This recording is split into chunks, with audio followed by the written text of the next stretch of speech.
31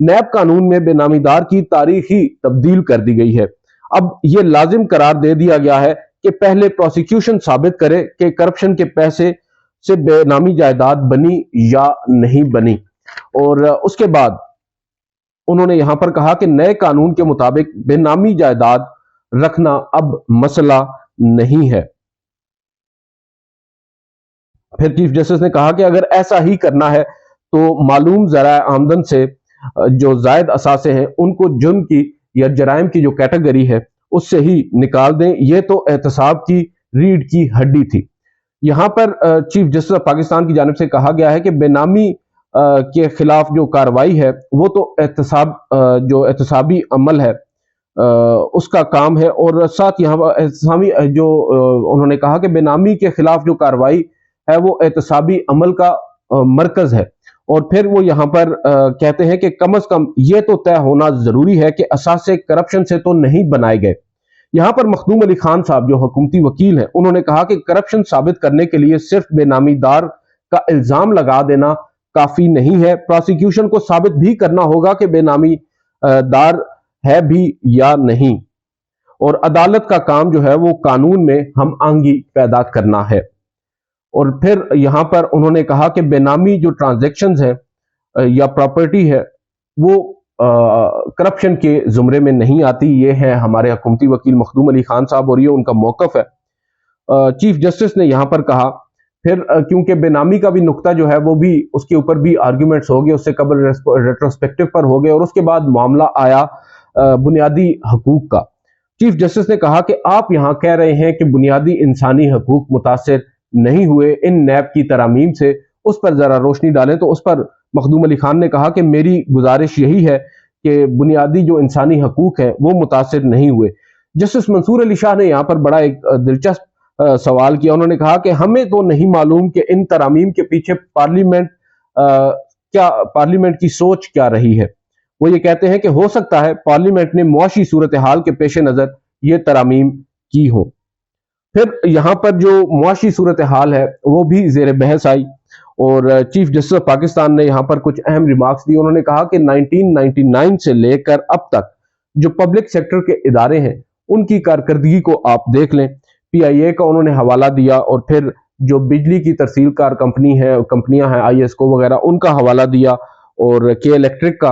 اور پھر انہوں نے کہا کہ دوسری جانب آپ دیکھ لیں تو پرائیویٹ سیکٹر میں جو چیزیں ہیں وہ مینج کی گئی ہیں، مطلب وہ وہاں پر بہتر کام ہو رہا ہے۔ اب جو یہ چیف جسٹس کے آبزرویشنز تھے اس میں انہوں نے ایک اور بات کی، انہوں نے کہا کہ جو لاسز ہیں وہ 40% تک ہو رہے ہیں، اور کے الیکٹرک کا بھی یہاں پر حوالہ دیا گیا، وہاں پر لائن لاسز کتنے ہیں۔ انہوں نے مخدوم علی خان سے سوال پوچھا تو مخدوم علی خان نے کہا کہ جو کے الیکٹرک ہے جب اس نے کوشش کی ان لائن لاسز کو کور کرنے کے لیے، انہوں نے کچھ فیصلے کیے اور بلز لینا شروع کیے، اور کنڈا سسٹم کے خلاف انہوں نے کچھ اقدامات اٹھائے، تو پھر آپ لوگ یعنی سپریم کورٹ آف پاکستان جو ہے اس نے بیچ میں مداخلت کی اور روکا، عدالتوں نے ان کو وہ اقدامات اٹھانے سے روکا۔ ایون یہاں پر انہوں نے حوالہ دیا کہ کس طرح گزشتہ دور حکومت میں جو ایوان صدر ہے وہاں سے کالز گئیں اور کہا گیا کہ آپ لوگ لا اینڈ آرڈر کی سچویشن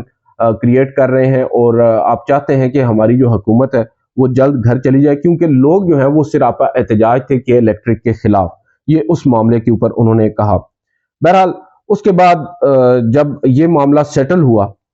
مخدوم علی خان صاحب کو چیف جسٹس نے پوچھا کہ آپ کے دلائل کب تک ختم ہوں گے، تو انہوں نے کہا کہ میرے دلائل تو ختم ہیں، میں تو آپ کے سوالات کا جواب دے رہا ہوں۔ تو مخدوم علی خان صاحب اپنی نشست پر جا کر براجمان ہو گئے۔ اسی دوران خواجہ حارث صاحب کو چیف جسٹس نے کہا کہ کیا آپ ان کے جواب میں کچھ کہنا چاہتے ہیں۔ بیسیکلی چیف جسٹس واز ولنگ کہ وہ آج ہی اس کیس کو کنکلوڈ کریں اور فیصلہ محفوظ کرنے کی جانب وہ جا رہے تھے کہ خواجہ حارث اچانک سے روسٹم پر آئے، اور وہ جو پوائنٹ تھا وہ ایک ٹرننگ پوائنٹ تھا میری دانست میں۔ آج کی سماعت میں خواجہ حارث صاحب کی جانب سے جو پوائنٹس اٹھائے گئے، اور آج جو خواجہ حارث فارم میں تھے، اور خواجہ حارث صاحب کو معلوم ہے اس کیس کے اندر عمران خان صاحب کو ریپرزینٹ کر رہے ہیں، انہوں نے بڑا اہم ایک پوائنٹ اٹھایا جس سے اب یکسر پورا منظرنامہ جو ہے نیب ترامیم کا، جو آج مخدوم علی خان کے دلائل کے دوران ہمیں لگ رہا تھا کہ شاید انہوں نے ججز کو قائل کر لیا ہے، خواجہ حارث نے واپس جو ہے ججز کا رخ تبدیل کرنے کی کوشش کی ہے۔ آپ کو اس کے اوپر بتاتے ہیں تھوڑا سا۔ انہوں نے آج یہاں پر کہا کہ 2018 سے 2021 تک خواجہ حارث نے بتایا کہ نیب کے اوپر تقریباً 18 ارب روپے جو ہیں وہ لگ چکے ہیں، اور اب اس طرح کی قانون سازی کر دی گئی ہے۔ اس پر جو انہوں نے پھر پلی بارگین کا یہاں پر جو سب سے اہم پوائنٹ آج اٹھایا ہے خواجہ حارث نے، وہ اٹھایا ہے پلی بارگین کا، کیونکہ یہاں پر وہ ریٹروسپیکٹو کی بات ہو رہی تھی۔ انہوں نے ریٹروسپیکٹو پر اپنا جو جواب ہے وہ دیا ہے کہ ماضی سے ان کا اطلاق کیوں نہیں ہونا چاہیے ان نیب ترامیم کا، اور وہ بڑا ویلڈ انہوں نے پوائنٹ اٹھایا۔ انہوں نے کہا کہ پلی بارگین میں اربوں روپے نیب کے پاس آ رہے تھے۔ آپ کو معلوم ہے پلی بارگین کیا ہوتا ہے؟ پلی بارگین میں ایک ریشو ڈیسائیڈ کی جاتی ہے، اور جو شخص ہوتا ہے، جو ملزم ہوتا ہے، وہ ایکسیپٹ کرتا ہے اپنا جرم جو ہے اس کو تسلیم کرتا ہے، اور اس کے بعد پھر نیب کے ساتھ اس کی ایک ڈیل ہوتی ہے، اور اس ڈیل کو ہم پلی بارگین کہتے ہیں۔ اس پلی بارگین کے ذریعے وہ پھر جو رقم ہوتی ہے اس کا ایک حصہ وہ نیب کو واپس کرتا ہے، ایک لم سم اماؤنٹ میں بھی کر سکتا ہے، اور اکثر اوقات ہم نے دیکھا ہے کہ ایک ساتھ میں جو اکثر ملزمان ہیں وہ نیب کو پیسے واپس کرتے ہیں۔ اس پر خواجہ حارث صاحب نے کہا کہ نیب ترامیم کے بعد اب جو اربوں روپے آ رہے تھے ان پر بھی ایک سوال اٹھ چکا ہے۔ جو لوگ اپنا جرم جو ہے وہ تسلیم کر چکے ہیں، اب نیب ترامیم سے ان کے کیس بھی ختم ہو چکے ہیں، ہو جائیں گے، اور پھر انہوں نے کہا کہ اب پلی بارگین والوں کو بھی رقم واپس کرنا ہوگی۔ یہ وہ ٹرننگ پوائنٹ تھا، یہ وہ اہم نقطہ تھا جو عدالت ابھی تک مس کر رہی تھی۔ خواجہ حارث نے آج عدالت کو یاد دلایا۔ اس پر چیف جسٹس نے بھی کہا اور ان کی تعریف کی خواجہ حارث کی، اور کہا کہ آپ نے انتہائی اہم نقطہ جو ہے وہ اٹھایا ہے، اور انہوں نے کہا کہ اگر 49 کروڑ روپے، کیونکہ 50 کی لمٹ ہے، 49 کروڑ تک جس نے بھی آپ کہہ سکتے ہیں کہ کرپشن کی ہے، وہ کس طرح اس کو، یہ ایک بہت بڑی اومیشن ہے 49 کروڑ کی، وہ کس طرح بچ سکتا ہے۔ اور پھر پلی بارگین کے نقطے پر عدالت کافی زیادہ کنونس نظر آئی۔ جسٹس منصور علی شاہ آئے، انہوں نے کہا کہ خواجہ صاحب آپ کو یہ اندیشہ ہے کہ ملزم گھر جا کر بیٹھ جائیں گے، تو ایسا تو نہیں ہوگا۔ اس پر خواجہ حارث صاحب کا جواب بڑا دلچسپ تھا۔ انہوں نے کہا کہ یہ میرا اندیشہ نہیں ہے، 1 سال سے لوگ اپنے گھروں میں ہی بیٹھے ہوئے ہیں۔ اور اس میں اب ایک اور جو اہم پوائنٹ آیا، سماعت کے دوران خواجہ حارث صاحب کی جانب سے ایک بات کہی گئی، اور انہوں نے کہا کہ میں یہ بات کہنا نہیں چاہ رہا تھا، مگر جو ترامیم کی گئی ہیں وہ کلریبل ترامیم ہے، یعنی انہوں نے ان کو مشکوک قرار دیا ہے۔ بہت سے لوگ اس کو رنگ بازی کا نام بھی دے رہے ہیں کہ اس کا لفظی مطلب تو رنگ بازی میں آتا ہے، مگر ہم اس کو اگر تھوڑا سا ٹون ڈاؤن کریں تو مشکوک قرار دیا، یا اس کے پیچھے جو انٹینشنز تھیں وہ ظاہر نہیں تھیں، کون سے ایسے پوشیدہ ان کے عزائم تھے ان نیب ترامیم کے خلاف، وہ اس طرف جا رہے تھے۔ اور انہوں نے کہا کہ یہ جو بیسیکلی ایک میلافائڈی بدنیتی پر مبنی اور دوسرا کلریبل کا انہوں نے کہا، تو اس پر جسٹس منصور علی شاہ جو ہے وہ بولے، اور انہوں نے کہا کہ 17 غیر منتخب ججز کس طرح 25 کروڑ عوام کے منتخب نمائندوں کی جانب سے کی گئی قانون سازی کو کلریبل لیجسلیشن کہہ سکتے ہیں، اس کو مشکوک کہہ سکتے ہیں، اس کو بدنیتی پر مبنی کہہ سکتے ہیں۔ ہم تو صرف آئین کا آرٹیکل جو 8 ہے جس میں یہ کہا گیا ہے کہ جو قانون بنیادی انسانی حقوق سے متصادم ہے، اس کو انہوں نے کہا کہ ہم تو صرف اس آرٹیکل کے تحت ان قوانین کو چھو سکتے ہیں جو بنیادی انسانی حقوق کے خلاف ہو۔ تاہم ابھی تک تو آپ اس جانب بھی نہیں آئے، اور میں آپ سے بار بار یہ سوال پوچھ رہا ہوں کہ کون سے بنیادی انسانی حقوق متاثر ہوئے ہیں، وہ بھی ابھی تک ان کے اوپر رائے یا دلائل نہیں دیے گئے۔ بہرحال یہ جو آبزرویشن ہے اس کو بہت سے حلقے سراہ بھی رہے ہیں جسٹس منصور علی شاہ کے، یہ جو آپ کہہ سکتے ہیں یہ جو انہوں نے ریمارکس دیے ہیں۔ اور گو کہ دوسری جانب ایک اور نقطہ یہ بھی اٹھایا جا سکتا ہے کہ ایک جانب جو منصور علی شاہ صاحب ہیں وہ منتخب نمائندے اور جو آپ کہہ سکتے ہیں پارلیمنٹری ڈیموکریسی ہے اس کی بات تو کرتے ہیں، لیکن دوسری جانب گزشتہ روز اسی کیس کے اندر سابق وزیر اعظم عمران خان کو انہوں نے بھگوڑا بھی کہا تھا۔ تو اس میں بہت سے لوگ یہ کہتے ہیں کہ کل وہ اگر ایک سیاسی جماعت کے، ایک سب سے بڑی سیاسی جماعت کے قائد کو وہ بھگوڑا کہہ سکتے ہیں یا ایک رن اوے پارلیمنٹیرین کہہ سکتے ہیں، تو دوسری جانب آج اس پارلیمنٹ کو یا ان اراکین پارلیمنٹ کو جنہوں نے نیب ترامیم محض اس لیے کی کہ وہ خود بچ سکیں اور ان کے اوپر جو کرپشن کے کیسز ہیں، جو ریفرنسز ہیں وہ ختم ہو سکیں، تو وہ آج ان کو کیوں کچھ نہیں کہہ رہے. بہرحال آبویسلی ججز کے جب آبزرویشنز آتے ہیں تو اس کے اوپر لوگوں کو پورا پورا حق ہوتا ہے اپنی اپنی رائے کے اظہار کا, اور فیصلے جب آتے ہیں ان پر بھی جو عوام ہے یا پبلک ہے اس کو تنقید کرنے کا پورا پورا حق ہوتا ہے, کیونکہ یہ پبلک ہیئرنگز ہوتی ہیں اور اس میں جو باتیں ہوتی ہیں وہ رپورٹ ہوتی ہیں, اور رپورٹ ہوتی ہیں تو آبویسلی ہر شخص کو حق ہے اس پر اپنی جو رائے ہے اس کا اظہار کرنے کا. ایک اور اہم, معذرت چاہتا ہوں ویڈیو طویل ہو گئی ہے, ایک اور اہم پوائنٹ ہے عمران خان صاحب کی جیل میں جو صورتحال ہے. کچھ روز قبل ایک report attorney general of Pakistan نے سپریم کورٹ کے چیف جسٹس آف پاکستان کو تھمائی. اس رپورٹ کے اندر یوں ظاہر کیا گیا, جو 14 صفحات پر مشتمل رپورٹ تھی, کہ عمران خان صاحب تو شاید جنت میں رہ رہے ہیں, اور ان کو دیسی گھی اور مٹن اور کیا نہیں ان کو دیا جاتا, ان کے کمرے کے اندر کیا کیا فیسلٹیز پرووائڈڈ نہیں ہے, LED کی بات کی گئی. اب اطلاعات کے مطابق جو لوگ عمران خان سے ملے ہیں بالخصوص ان کے وکلاء, ان کا یہ کہنا ہے کہ اول تو عمران خان صاحب کو کوئی مٹن, کوئی دیسی گھی, دیسی مرغہ دیسی گھی میں تیار کر کے نہیں دیا جا رہا. عمران خان صاحب کو صرف دال روٹی ہی دی جاتی ہے, اور ایک کا دن ہفتے میں شوربے والا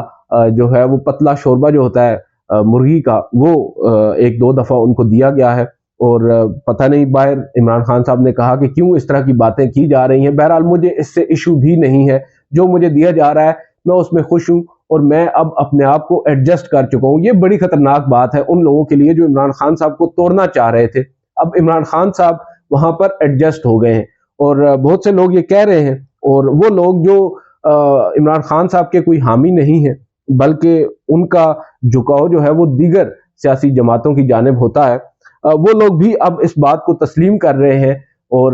کچھ لوگوں کے پاس شاید انسائٹ بھی ہے کہ عمران خان کو جس طرح توڑنے کی کوشش کی جا رہی ہے, جس طرح کا پریشر عمران خان پر ڈالا جا رہا ہے, یا جن حالات میں ان کو جیل میں رکھا جا رہا ہے, ان حالات میں تو شریف برادران کو بھی نہیں رکھا گیا تھا, اور کافی سختیاں عمران خان صاحب کو بظاہر جھیلنا پڑ رہی ہیں. باوجود اس کے عمران خان صاحب جو ہے فی الحال بالکل اپنی سینسز میں ہیں, اور وہ کسی بھی NRO کے طرف تو ان کا جھکاؤ نظر نہیں آ رہا, اور نہ ہی وہ NRO لیتے ہوئے نظر آ رہے ہیں. اور یہ ایک بات جو ہے وہ کریڈٹ پہ جاتی ہے عمران خان کے, کہ اب ان کے جو ناقدین ہیں وہ بھی پبلکلی نہیں تو کم از کم پرائیویٹ جو ملاقاتیں ہیں یا پرائیویٹ پلیسز ہیں وہاں پر اس بات کو ایڈمٹ کر رہے ہیں کہ عمران خان صاحب ابھی ٹوٹے نہیں ہیں, اور ان کے آپ کہہ سکتے ہیں کہ جو اعصاب ہیں وہ اب بھی کافی مضبوط ہیں. اور کچھ باتیں جو رپورٹ میں کی گئیں عمران خان صاحب نے آج ان کو کیٹیگوریکلی ڈینائی کیا ہے, مگر انہوں نے کوئی شکوہ نہیں کیا. یہ ایک پازیٹیو چیز ہے. عمران خان صاحب نے کہا ہے کہ جو سہولیات کی بات کی جا رہی ہے, جب یہ عمران خان صاحب قید تھے اس بطور ایک مجرم کے اس کیس میں توشہ خانہ میں, اس وقت تو اس طرح کی کوئی مجھے فیسلٹی دی ہی نہیں گئی. اور جو ٹی وی کی بات کی جا رہی ہے تو وہ ٹی وی بھی LED جو ہے وہ نہیں ہے, ایک چھوٹا سا ٹی وی رکھا ہوا ہے کونے میں, اور اس کے اوپر بھی PTV آتا ہے جو عمران خان صاحب کہتے ہیں میں تو اس کو آن بھی نہیں کرتا. اور کتابوں کے بارے میں بتایا گیا ہے کہ عمران خان صاحب نے کوئی تقریباً 25 کے قریب جو اسلامی تاریخ پر مبنی کتب ہیں ان کا مطالعہ کر لیا ہے, اور آج انہوں نے گزشتہ روز بلکہ انہوں نے وکلاء سے 8-10 مزید کتابیں بھی ان کو بھیجنے کا کہا. اور بیسیکلی اب وہ کچھ پولیٹیکل جو ہسٹری ہے اس کے اوپر کتابیں ان سے انہوں نے مانگی ہیں, اور عمران خان صاحب کو قلم اور کاغذ بھی دے دیا گیا ہے, اور گزشتہ روز ہی دیا گیا ہے. اور یہ جو باتیں رپورٹ میں کی گئی ہیں اس میں کوئی صداقت بقول ان کے وکلاء کے نہیں ہے, اور قلم اور کاغذ عمران خان صاحب کو ملا ہے. اس کا مطلب یہ ہے کہ اب عمران خان صاحب کچھ لکھنے جا رہے ہیں, اور جو اکثر بڑے سیاستدان قید میں رہ کر لکھتے ہیں, اور جو آئندہ آنے والی نسلوں کے لیے اس میں سیکھ ہوتی ہے. اس کے علاوہ عمران خان صاحب نے ایک اور بات بتائی کہ ان کو پہلی دفعہ جیل میں آئینہ بھی دیا گیا ہے, اور انہوں نے پہلی دفعہ شیو بھی کی ہے ایک روز قبل. تو یہ تمام تر ڈیٹیلز ہیں, اور اب دیکھتے ہیں سائفر کا معاملہ بھی آپ کے سامنے ہے. 3 درخواستیں عمران خان صاحب کی لیگل ٹیم نے جو جج ہیں ابو الاسناد ملک غالباً ان کا نام ہے, ان کے سامنے رکھ دی گئی ہیں. ایک درخواست میں کہا گیا ہے کہ جو ٹرائل ہے ان کا یا کیس ہے اس کو پبلک کیا جائے, اوپن ہیئرنگ ہونی چاہیے. ایک ضمانت کی